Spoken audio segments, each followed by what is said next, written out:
Después de una campaña polarizada con un país partido en dos, Sierra versus Lima, Castillo versus Fujimori, con todos los fantasmas agitados por uno y otro bando, Pedro Castillo llegó al poder. Llegó y ya con 4 meses en el gobierno enfrenta una petición de vacancia. Ese mecanismo previsto para incapacidad grave del gobernante, pero que ya una y otra vez ha sido utilizado por el Parlamento para derribar gobiernos.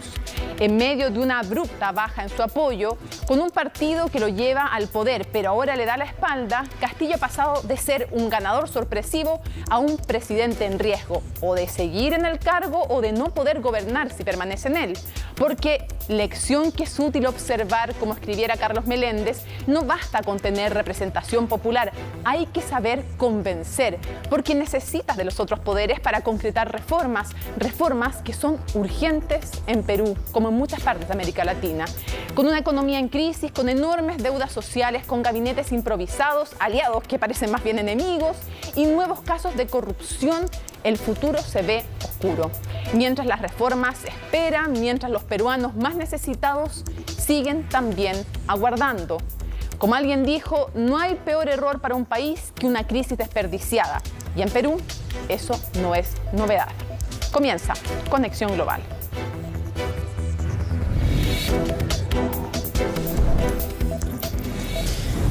Bueno, importante comenzar explicando cómo es este proceso para determinar si va o no va la vacancia, si tiene éxito o no. Y lo primero, lo vamos a revisar entonces aquí con la gráfica, lo primero hay que reunir firmas para presentar, para hacer la presentación, que es el primer paso de la vacancia. Requieren el 20% de los congresistas. En concreto, en el Congreso Unicameral de Perú son 26 firmas.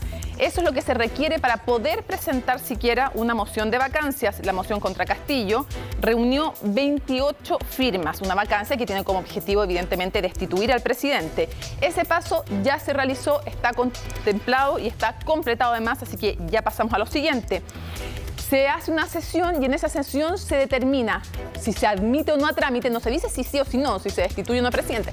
Si se admite la vacancia, esto requiere 40% de congresistas, el equivalente a 52 votos, y esto va a realizarse, se calcula, el 7 de diciembre. Hay que decir que si bien la derecha, que es el bloque compuesto por Fuerza Perú, Avanza País y Renovación Popular, solo logran juntar 43 votos, hay congresistas de otras colectividades y de otros bloques, como por ejemplo Alianza para el Progreso, donde han acordado o tienen la intención, a lo menos, claro, podría cambiar si hay negociaciones distintas, pero tienen la intención de dar lugar, dar pie para la admisión de esta moción de vacancia, para al menos que tenga que responder frente al Congreso. Ya vamos a hablarles de cuáles son las motivaciones políticas y también las que se esgrimen en esta moción de vacancia, para que tenga que ir el presidente y responder frente al Congreso. Entonces, ahí está aquello. Luego se fija una fecha para el debate y votación también de esta vacancia, pero hay que decir que luego viene otra etapa, que es la defensa que hace el presidente. La puede hacer él en persona o la puede hacer en nombre de un abogado. Un abogado puede hablar por él. Máximo tiene 60 minutos para desarrollar este proceso. Y luego, después de aquello, viene la votación de la vacancia. Aquí, obviamente, la exigencia es aún mayor. Son 2/3 de los parlamentarios los que tienen que aprobar la vacancia para que sea aceptada, y eso es entonces 87 sufragios. Ese es el proceso, y de él y más vamos a conversar con Eduardo Dargen, que es politólogo de la Pontificia Universidad de Perú. Muchísimas gracias por estar una vez más con nosotros. Buenas noches. Gracias, Mónica, por la invitación. Eduardo, me gustaría retroceder un poco en el tiempo, porque ni esta crisis actual comienza con la petición de vacancia, ni la crisis en Perú comienza con aquella. Entonces quisiera retroceder en el tiempo un poco. ¿Cuáles son los antecedentes que a tu juicio explican que se haya llegado nuevamente a este mecanismo que ya se ha usado con varios presidentes y que es siempre una especie de espada de Damocles encima de quien sea el mandatario en Perú? Sí, varios politólogos hemos escrito que el Perú está pasando a ser casi un sistema parlamentario informal, ¿no? En el cual este artículo que dice que se refiere a la incapacidad moral del presidente, pensado originalmente, hay un debate constitucional si era para incapacidad mental, ¿no? Algo como que era física o mental, moral o física, y otras personas dicen, no, también se pensó en casos gravísimos, ¿no?, de inconducta. Se ha comenzado a usar en forma muy abierta, incluso para conductas que están contemplados en otro artículo que señala claramente por qué se puede juzgar al presidente durante su mandato. A Vizcarra se le sacó por unas reuniones indebidas, supuestamente, que pudieron y debieron ser investigados antes en el sistema penal, digámoslo así, ¿no? Entonces, ya roto estos diques y siendo la vacancia muy abierta y habiéndose empoderado el Congreso, se ha convertido en una palabra común y fácilmente de uso común en el debate político. Esa es una cosa. Lo segundo es que desde la campaña ya había un tercio del Congreso que estaba con ganas de vacar al presidente, ¿no?, buscando por donde fuera cualquier excusa para vacarlo. Y lo tercero, creo, es que el presidente ha logrado con fuerte empeño, en base a malos nombramientos, exacerbar a sus críticos, incompetencias, nombramientos muy cuestionados, retrocesos o dudas sobre procesos de reforma en curso, que la opinión pública se le vaya en contra y que un sector, otro tercio del Congreso, que estaba dispuesto a tolerarlo o criticarlo, pero no llegar a estos términos, poco a poco se va volviendo contra él. Hoy la opinión pública lo desaprueba en un 60 y tantos % y un 50 y tantos % estaría de acuerdo, perdón, 45% creo, está de acuerdo con la vacancia. Todavía hay una diferencia, pero en solo 4 meses el presidente Castillo ha destruido mucho su capital político y ahora enfrenta un nuevo escándalo que podría aproximarlo a el rechazo de la población y aprobación de vacancia y nuevamente a un mayor número de congresistas dispuestos a votar por ella, ¿no? Hablemos justamente de quiénes son esos congresistas, Eduardo, que están dispuestos. Los que la presentan finalmente son de Fuerza Popular, Renovación Popular y Avanza País. Me gustaría que nos contaras, para quienes están viendo Conexión Global, cuál es el perfil de estas colectividades. Luego vamos a hablar también de las motivaciones, las que esgrimen y las que hay detrás también, que tú ya esbozabas algunas. Es el grupo que apoyó esta denuncia sin fundamento de que había habido un fraude en la elección. Confundieron no querer que ganase un presidente de ese perfil, confundieron también la idea de que había temores democráticos, que creo que muchos compartimos en ese presidente, con la idea de que no había ganado la elección, ¿correcto? Es un perfil de derecha más duro, el fujimorismo de por sí ya tiene trayectoria, un grupo Renovación Popular también de derecha, incluso yo diría más duro en varios niveles, y Avanza País, que es un tercer grupo que por estar conformado por muchísimos parlamentarios que vienen de Lima, elegidos en Lima, que fue el foco de resistencia contra Castillo, se han plegado a este grupo. Yo de verdad no entiendo por qué, porque yo soy una derecha un poco diferente, pero obedecen mucho a este electorado limeño, ¿no? Y de clase más alta, ¿correcto? Pero lo que es grave, creo yo, es que tanto por esta virulencia como por los enormes despropósitos cometidos por el gobierno, un sector de parlamentarios de otro tercio, que venían más de bancadas regionales, de partidos que podemos llamar más centristas, aunque tal vez no sea tan ideológico el centro, sino más bien que estaban equidistantes, ¿no?, de Lima y Perú Libre, el partido del presidente, que veían además un interés en quedarse los 5 años en el Congreso, pusieron paños fríos. Este sector es el que hoy, creo, está comenzando a gravitar más hacia la vacancia, en parte, y uno diría, oye, pero va contra sus propios intereses, a ellos les debería interesar quedarse 5 años, pero en parte es porque estas denuncias públicas, las sospechas de corrupción, el encuentro del presidente con personas fuera de Palacio de Gobierno, proveedores del Estado, llevan a algo que en el Perú es kriptonita, que son denuncias por corrupción, ¿no? La sensación de que el presidente es más de lo mismo, lo que se ha visto en el pasado con tantos presidentes involucrados en estos hechos, hace que estos congresistas, me parezca, comienzan a moverse hacia el sector de vacancia, ¿no? Ahora, dentro de los fundamentos que ponen en la acusación, porque tienen que fundamentarlo, dicen que, hay varios motivos, dicen el presunto uso ilegal de fondos públicos del gobierno regional de Junín en favor de Perú Libre, el partido del presidente por el que postuló en la última campaña electoral. Hablan también de que el jefe de Estado designó a altos funcionarios con vínculos con el terrorismo, que además ahora están siendo investigados por el presunto delito de apología al terrorismo, como su ex ministro del Interior, Guido Bellido.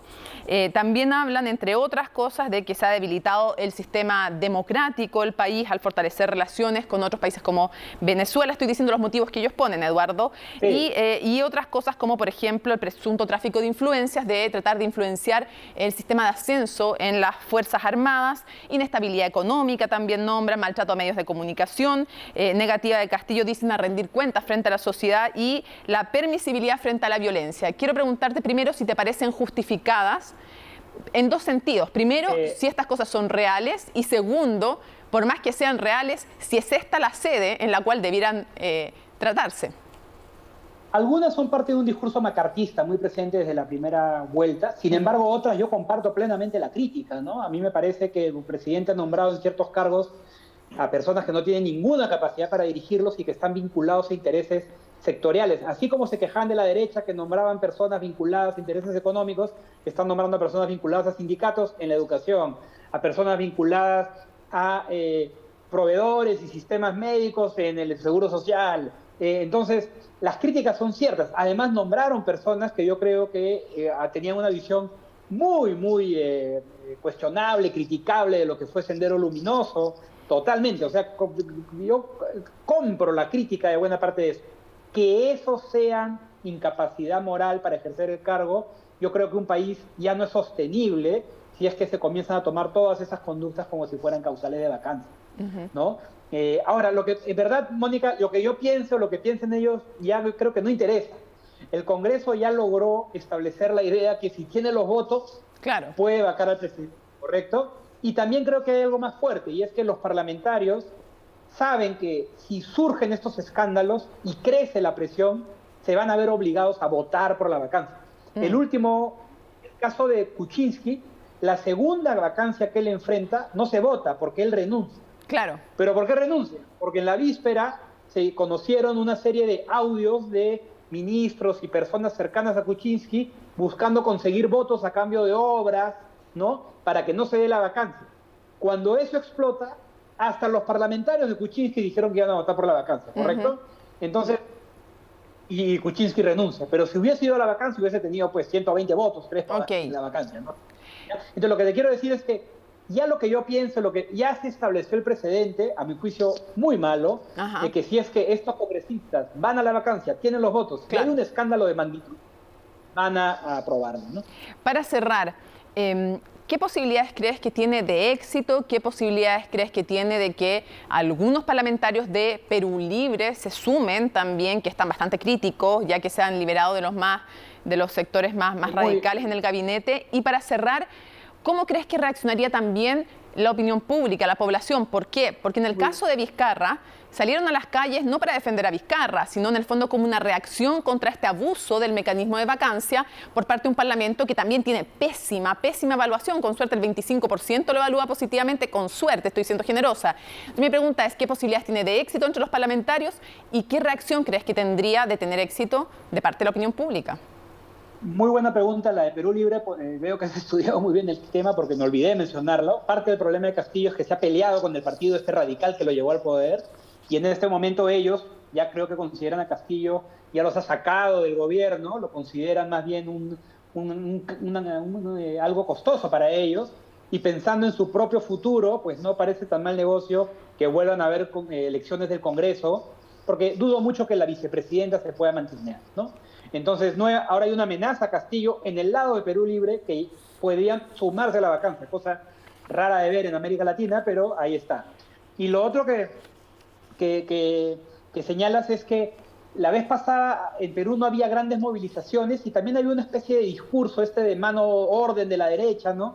Que yo creo que sintieron que podían poner al presidente del Congreso, a pesar de que las encuestas estaban en contra de la vacancia de Vizcarra en un número muy alto. De nuevo, no por Vizcarra, sino porque no querían al Congreso, ¿correcto? Lo hicieron y la reacción fue muy alta, muy fuerte, rara para el Perú. En el Perú no había movilizaciones de ese tipo y cuando quisieron usar la mano dura, se les volteó en contra, porque hubo muertos, un par de muertos, además uso desproporcionado de la fuerza de la policía que no se había visto en Lima en esa magnitud. Resultado, tuvieron que renunciar. Yo creo que esta vez Castillo no tiene tanto apoyo, pero sí es cierto que el Congreso tiene mucho rechazo y la presidenta actual me parece que a mucha gente le caería muy mal que ella sea la que conduzca las elecciones. Probablemente además porque nombraría, si las personas que la rodean son las que serían llevadas a gobernar, nombraría un gabinete que no sería del gusto de la opinión pública, ¿no? Entonces, creo que estamos en un punto medio con respecto al año pasado, pero de nuevo, lo que yo siento es como una especie de loop permanente en el cual eliges, y por las condiciones en el Perú, eliges mal un presidente débil, con bancada chica, luego comienza a darse la idea de que la vacancia es una posibilidad y terminas, ya no es sostenible el vicepresidente tampoco, porque es parte del mismo grupo, y tampoco la presidencia del Congreso. Vamos en el segundo loop. Espero que esto se pare en algún momento, ¿no? Eduardo Argent, muchísimas gracias por habernos acompañado una vez más en Conexión Global. Un gusto, como siempre. Gracias, y gracias por las preguntas. Bueno, y hablamos de posibilidades, revisemos cómo está compuesto el Congreso, para que podamos analizar un poco qué votos hay. Ahí lo tienen, ese es el Congreso actual unicameral, y ahí tenemos entonces 130 congresistas. El oficialista Perú Libre es el que más bancadas tiene, con 37 congresistas, pero ya vimos, esto no es una gran defensa para el presidente Pedro Castillo, porque está muy peleado con la colectividad que lo llevó al poder, desde que saca a los hombres más cercanos a uno de los líderes del partido, a Cerrón, y por lo tanto no puede confiarse efectivamente, como conversamos recién con Eduardo, en aquello. Y le sigue entonces el opositor Fuerza Perú de Keiko Fujimori, que evidentemente va a estar con la vacancia, entonces es muy complicada la cosa. Pero veamos, a ver, ¿qué ocurre aquí si vemos votando en la siguiente gráfica? Vamos a ver, ¿quiénes podrían votar a favor? De todas maneras, ya tenemos obviamente asegurados 37 congresistas, evidentemente, que votarían a favor de la vacancia, pero esto está muy lejos de los 87 votos necesarios para su aprobación. ¿Qué es lo que pasa? Que son 2/3 lo que se necesitan, tienen 1/3, pero hay otro tercio, que era lo que conversamos con Eduardo, que estaría inclinándose a por lo menos declararla admisible y algunos incluso votarla a favor. Y tal vez del otro lado, más a la izquierda, podría ser también que votaran. Veamos eso.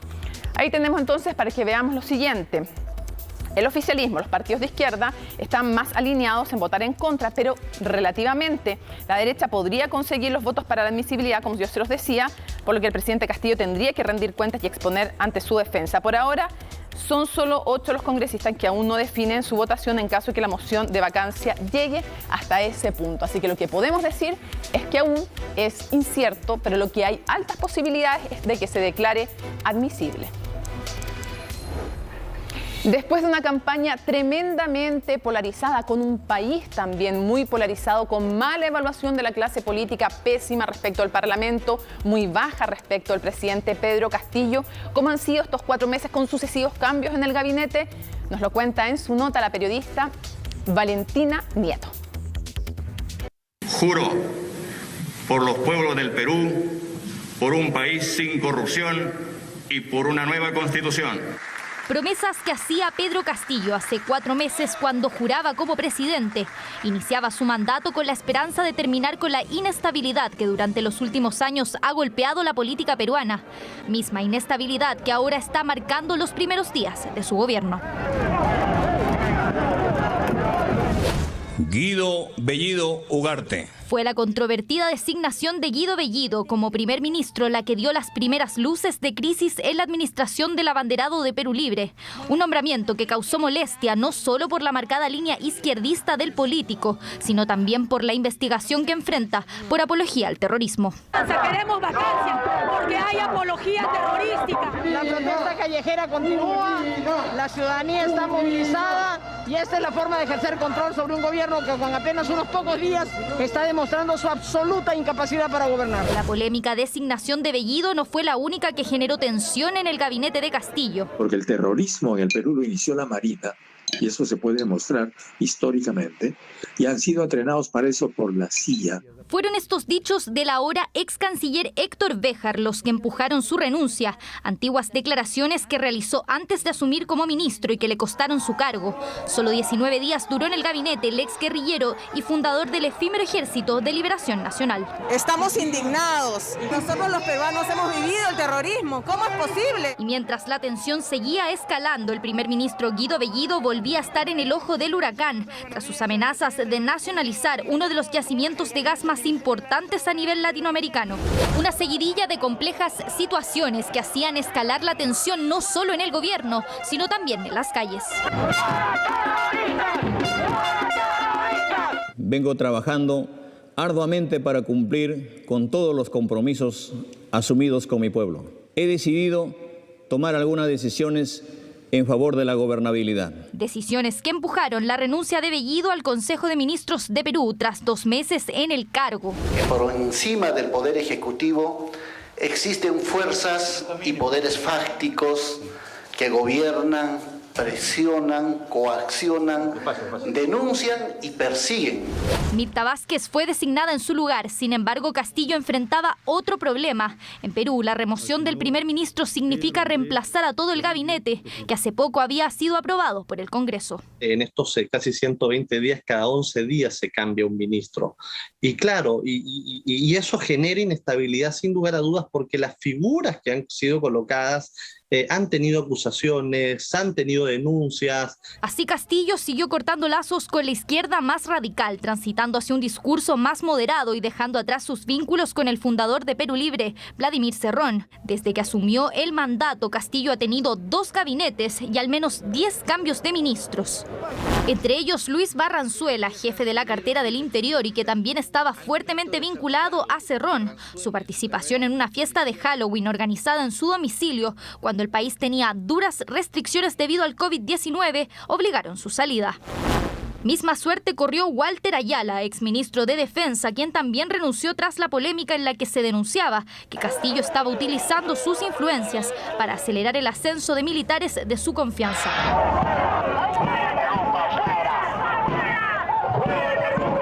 Vacancia que pedían algunos en las calles y que la oposición se apuró en tramitar. 28 legisladores presentaron una moción de vacancia contra Castillo por supuesta incapacidad moral, una acción que podría llevar a su destitución. Una minoría de partidos políticos y grupos económicos no aceptaron el resultado electoral y siempre han buscado atentar contra la voluntad popular. Es el escenario que enfrenta Castillo a 4 meses de iniciar su gobierno. Otro momento más de inestabilidad en la inquieta política peruana. Y después de recorrer estos 4 meses tan tortuosos de Pedro Castillo en el poder, vamos a analizar en profundidad este periodo junto a Alberto Vergara, que es politólogo de la Universidad del Pacífico de Perú y que podemos ver además en medios internacionales, connotadísimo además en ese país y en América Latina. Muchísimas gracias por acompañarnos. No, gracias a ti, Mónica. Siempre un gusto estar en contacto y conversar. A ver, primero me gustaría de nuevo, acabamos de ver una nota repasando los hitos principales del gobierno de Pedro Castillo. De todos esos hitos que uno puede notar, te digo, los cambios de en quién le ha pedido la renuncia o han tenido que renunciar, entre 5 por lo menos de los más importantes. Después hay otros ministros también, como el de Trabajo y otros que han tenido que salir, pero después de los cambios de gabinete, después de los problemas económicos, con también otras cosas, ¿cuáles dirías tú que son los factores que explican que ya hemos llegado hasta este punto? A este punto te refieres a la crisis, me imagino, al hecho de que haya una moción de vacancia que está intentando pasar en el Congreso. Sí.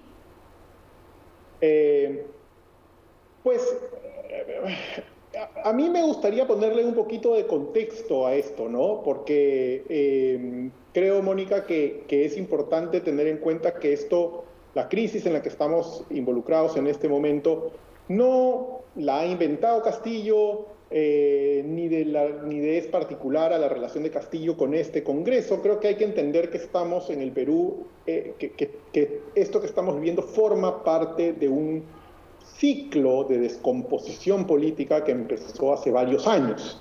En estricto, yo diría que en estricto no hay nada muy sorprendente en lo que está ocurriendo en estos días. Es decir, creo que todos, o por lo menos los que seguimos la política de manera cercana, sabíamos que sin importar quién ganase las elecciones, aún antes de que Pedro Castillo hubiera aparecido como candidato, quien ganase las elecciones iba a intentar disolver al Congreso pronto y el Congreso iba a intentar vacarlo. La banalización de estas dos armas nucleares de la Constitución estaba instalada en el país y sabíamos que eso iba a mantenerse, entre otras cosas, porque parte de este ciclo de descomposición tiene que ver con que teníamos una política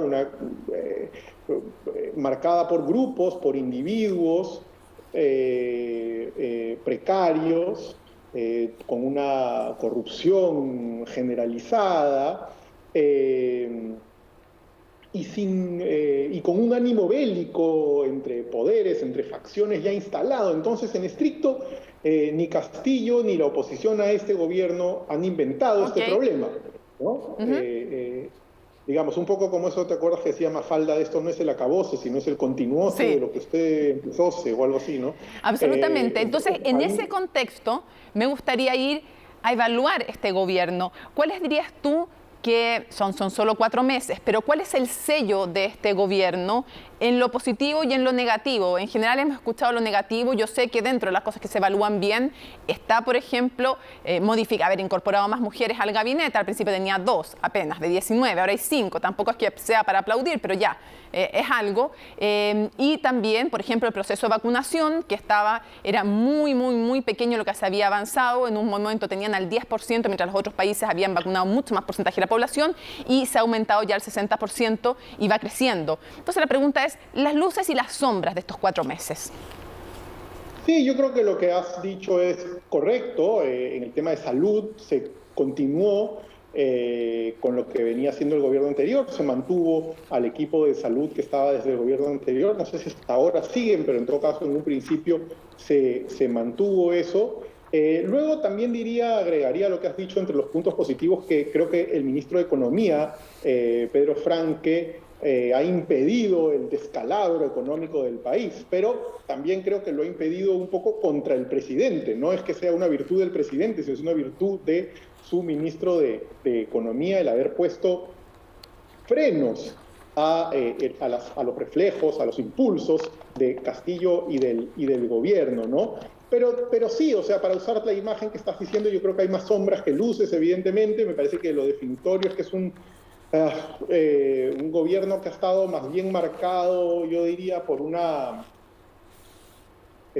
combinación extraña de 3 impulsos. Ni siquiera creo que sean facciones, son como impulsos, ¿no? Es una mezcla de radicalismo, ineptitud y una voracidad microrrentista, para llamarle de alguna manera, ¿no? Pero en última instancia creo que la ineptitud, el amateurismo, ha opacado en realidad a el radicalismo y a esta ambición patrimonialista de medrar con el Estado, ¿no? Entonces, de hecho, creo que si algo pudiera simbolizar muy bien lo que hemos visto en estos 100 y tantos días, es que cuando juró el primer gabinete de Pedro Castillo, juró sin 2 ministros, juró sin el ministro de Economía y sin el ministro de Justicia, que era como muy revelador, sintomático, simbólico de lo que se venía, ¿no? Como si un equipo fuera al Mundial y en su primer partido sale a jugar con 9 jugadores, digamos, ¿no? Entonces luego ha venido esto que dice, o sea, se han cambiado, creo que son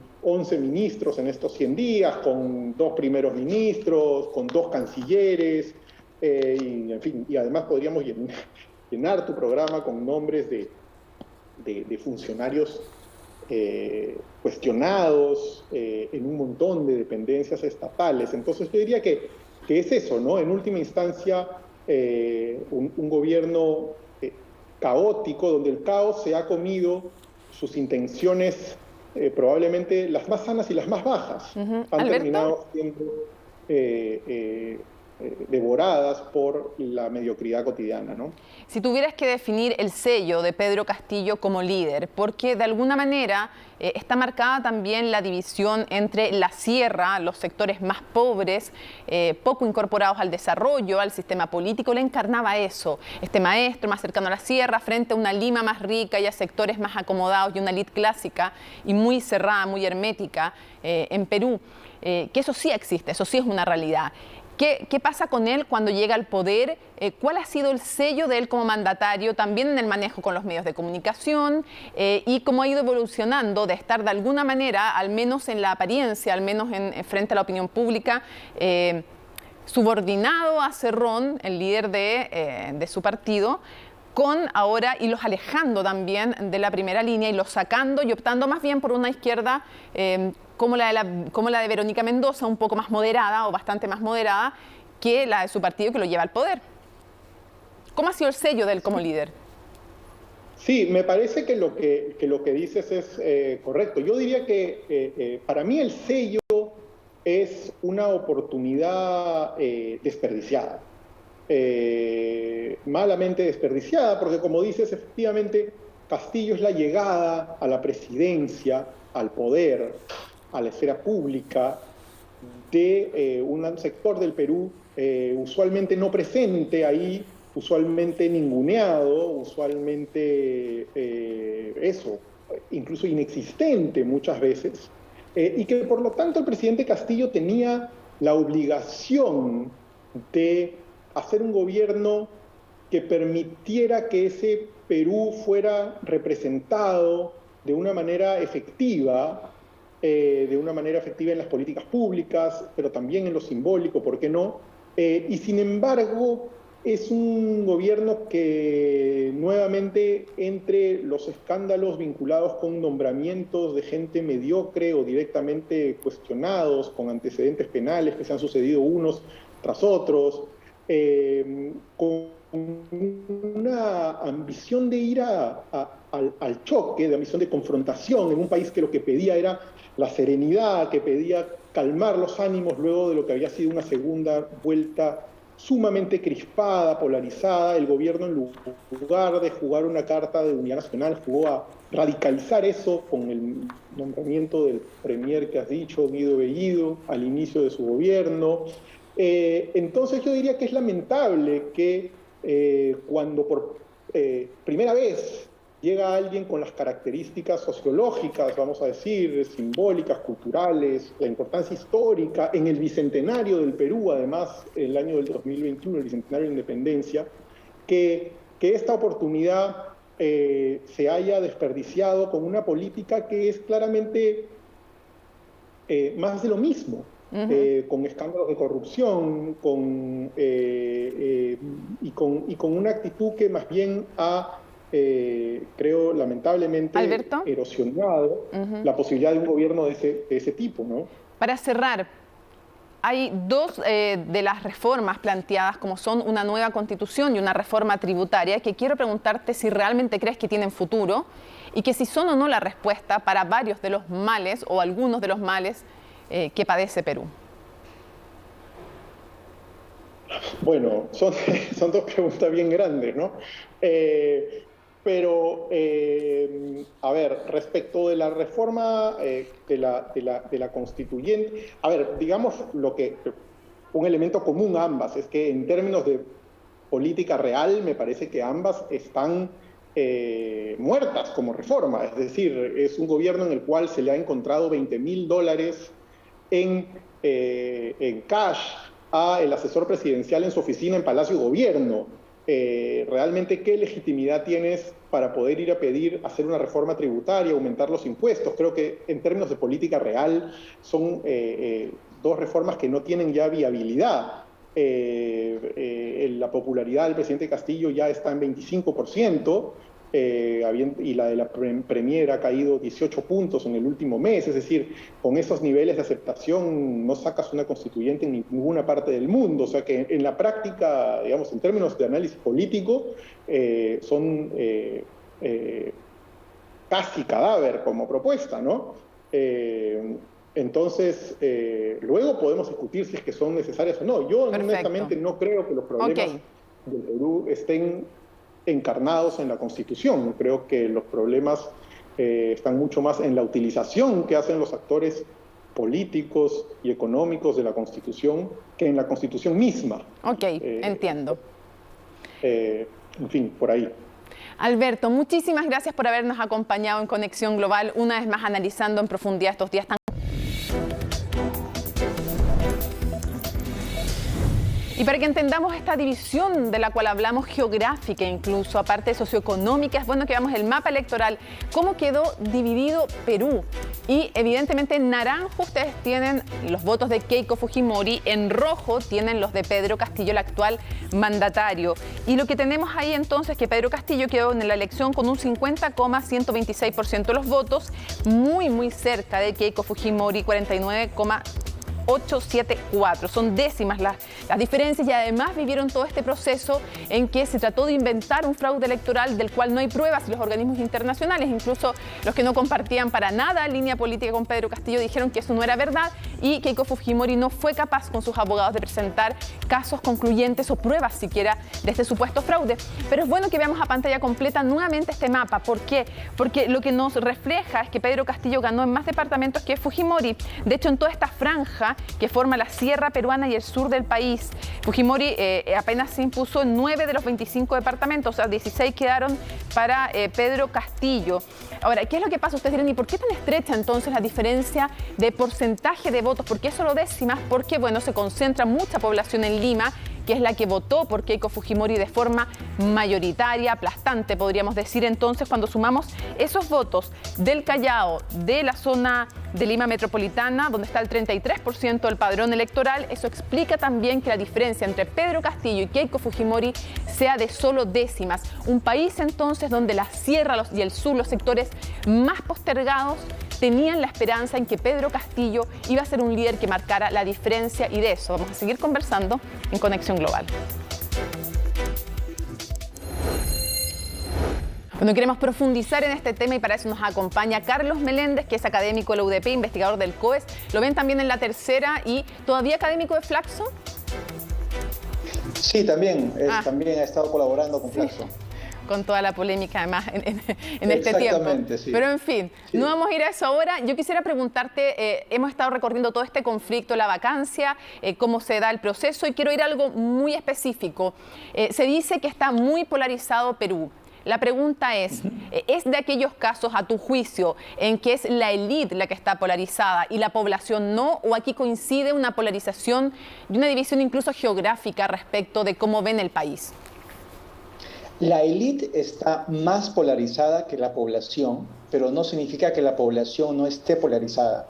Según datos de la APOP, que miden las preferencias de izquierda-derecha de los ciudadanos en los países latinoamericanos, hemos pasado de una distribución normal. En el año 2014 la gente se ubicaba al medio, en el centro, en una escala del 1 al 10, donde 1 es izquierda y 10 es derecha. Y en los últimos años hemos estado viendo cómo los extremos se han ido incrementando. ¿Qué significa eso? Que hoy en día hay más peruanos que se autodenominan 1, extrema izquierda, y hay más peruanos que se autoposicionan en 10, es decir, extrema derecha. Carlos, y en ese sentido, ¿qué rol puede jugar? ¿Puede ayudar a sobrevivir a este gobierno el que la izquierda menos radical, sino que una izquierda más moderada, me refiero a la de Verónica Mendoza, tenga más peso ahora que la que tenía, por ejemplo, cuando comenzó, y duró re poco, pero tenía a Guido Bellido y después al siguiente ministro del Interior en el gabinete? ¿Realmente puede hacer una diferencia para el gobierno el que sea esta izquierda la que logre tomar el control y que se empodere el presidente, o tampoco? La izquierda más de izquierda, más de Verónica Mendoza, no tan radical como la de Vladimir Cerrón y compañía, ya está en el gobierno, sí, están apoyando en algunos ministerios claves. El problema es que tienen muy poco peso parlamentario, y lo que hoy en día necesita Pedro Castillo es 44 votos que impidan que la vacancia se consolide. Y en ese sentido, en realidad en el Parlamento está en manos de Perú Libre. Hoy día la alianza Perú Libre con Juntos por el Perú suman 43, pero hay una facción, como sabemos, serronista, que está jugando con la idea de no apoyar a Castillo. Esos son los votos que necesita. Hoy día la pelea y la sobrevivencia de Pedro Castillo se está jugando sobre todo en el Parlamento. Cuando tú piensas en los principales problemas, más allá de la contingencia, estructurales de Perú, ¿cuáles son esos problemas y cuáles son las soluciones que un presidente, si quisiera tener estabilidad en el tiempo, tendría que abordar? Y si es posible, tú que conoces Perú, además, si es que tuviera la intención de abordar esas reformas, con un parlamento tan disgregado, si es que puede hacerlo, si tuviera la intención de hacer esas reformas, ¿cuáles deberían hacer y si podría hacerlas? La gran reforma pendiente en el Perú es la reforma de descentralización, y eso es lo que se esperaba de un presidente originado en lo que se denomina el interior del país en el Perú. Es una gran demanda de la ciudadanía que además se ha visibilizado más aún con la pandemia del COVID-19. Y además el electorado que se divide entre Lima y la costa y el resto del país, justamente grafica esa demanda por asentar mejor el Estado en el territorio, en todo el país, con autoridades que no caigan en la corrupción. La corrupción es muy complicada en el Perú, no solamente en los gobiernos nacionales, sino también en los gobiernos subnacionales. Y Perú no es un Estado pobre, Perú es un Estado con recursos. El tema es que muchos de esos recursos, los gobiernos subnacionales terminan devolviendo el presupuesto porque no son eficientes al momento de hacer obras públicas, y a fin de año tienen que devolver el presupuesto que se les asignó, y dos, mucho de ese dinero se va en corrupción. Entonces, ese es el problema principal, la gran reforma pendiente que tendría que hacer el presidente Castillo. Ahora, ¿tiene los votos en el Congreso para llevar adelante eso? No. Lamentablemente Castillo parece no haber aprendido las lecciones de gobiernos anteriores. Ni Pedro Pablo Kuczynski ni Martín Vizcarra lograron llevar adelante sus reformas porque no tenían los votos en el Congreso. Para ello, el presidente Castillo debería tender, además de asegurar los votos que lo protejan de una eventual vacancia, de una eventual destitución, empezar a tender puentes con bancadas más de centro como Alianza para el Progreso o Acción Popular. Lamentablemente no lo ha hecho y por eso no consigue los votos. Para ir cerrando, Carlos, ¿qué cosas crees tú que por similitud o por diferencia, que me gustaría que me manifestaras cuáles son similitud y cuáles son diferencias, podríamos aprender en Chile de la crisis que vive Perú? Que no, yo lo sé, lo hemos conversado antes aquí en el programa, no es de ahora, lo sé. ¿Qué se puede aprender en similitud y en diferencia? Creo que lo que se puede aprender es que una autoridad elegida por el resultado de gran movilizaciones sociales no basta, ¿ok? No basta con representar el descontento. Para gobernar no basta con sintonizar y con representar esa rabia de la ciudadanía, porque una cosa es representar el descontento y otra cosa es gobernar.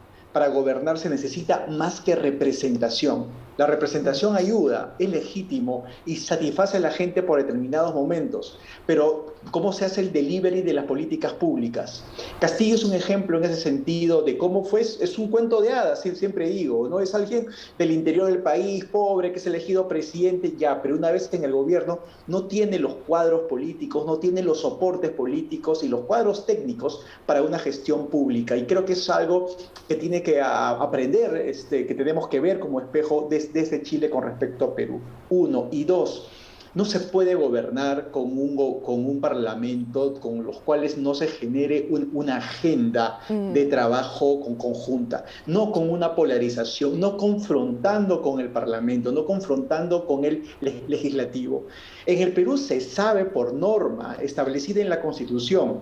Yo sé que el artículo 103 de la Constitución peruana es muy antojadiza, en el sentido de, habla de incapacidad moral, y eso es un saco desastre que utiliza la oposición para obstaculizar al Ejecutivo. Pero el presidente lo sabe. Como el presidente lo sabe, por norma, tienen que protegerse en el Parlamento. Entonces tienen que hacer una agenda no confrontacional. Y creo que en ese sentido también es un ejemplo para lo que podría suceder aquí en Chile con parlamentos que no necesariamente son del mismo partido político o inclinando la balanza a favor del Ejecutivo, ¿no? Claro, de hecho que está partido. Y lo último, esta es la pregunta que más les carga a los cientistas políticos porque es la más difícil. ¿Qué va a pasar? Eso mismo. Yo sé que no está todo echado, que hay negociaciones que uno nunca conoce y todo eso, pero ni siquiera te lo digo solo por la vacancia. Incluso pensando que superara la vacancia, la pregunta es, ¿tenemos que seguirnos cuestionando no si termina su periodo, sino cuándo lo termina? Sí, yo creo que lo que se puede pronosticar es que la continuación de episodios de conflictividad entre poderes en el Perú. O sea, los presidencialismos con gobiernos divididos, que no saben control, que no tienen fuerza en el Parlamento, van a seguir sufriendo de inestabilidad. Con Castillo, con su vicepresidenta, si es que Dina Boluarte le toca en algún momento de los próximos años sucederlo, o con el próximo presidente que se elija. Con gobiernos divididos, los presidencialismos no saben cómo lidiar frente a una oposición desleal. Y yo creo que lamentablemente lo que sí es claro en el Perú es que tanto la destitución presidencial como el cierre del Congreso se han convertido ya en parte del juego democrático en el Perú. Querramos o no, se están legitimando. Esta es nuestra quinta vacancia en el Perú en menos de 5 años. Eso significa que ya estas normas que son excepcionales y que deben ser empleadas para crisis políticas, crisis y casos extremos, mejor dicho, se están empleando como una moneda corriente. Y eso es lamentable para cualquier institucionalidad democrática, ¿no? Carlos Meléndez, muchísimas gracias por habernos acompañado en Conexión Global. Importante el punto que hacías al final, porque efectivamente, si se aprueba la vacancia, sucede el primer vicepresidente o vicepresidenta, después el segundo, y si no, el presidente del Congreso, y si no, se llama elecciones. Así es que vamos a estar muy atentos a lo que ocurre en estos días en Perú. Muchísimas gracias, Carlos. Un gusto. Gracias y buenas noches. Interesante lo que nos decía Carlos, de lo que se puede aprender efectivamente es mucho en vista de quién sea electo presidente en nuestro país. Aprender por diferencia, aprender por similitud, siempre es bueno mirar más allá de nuestras fronteras en un nuevo Conexión Global. Nos vemos, chao.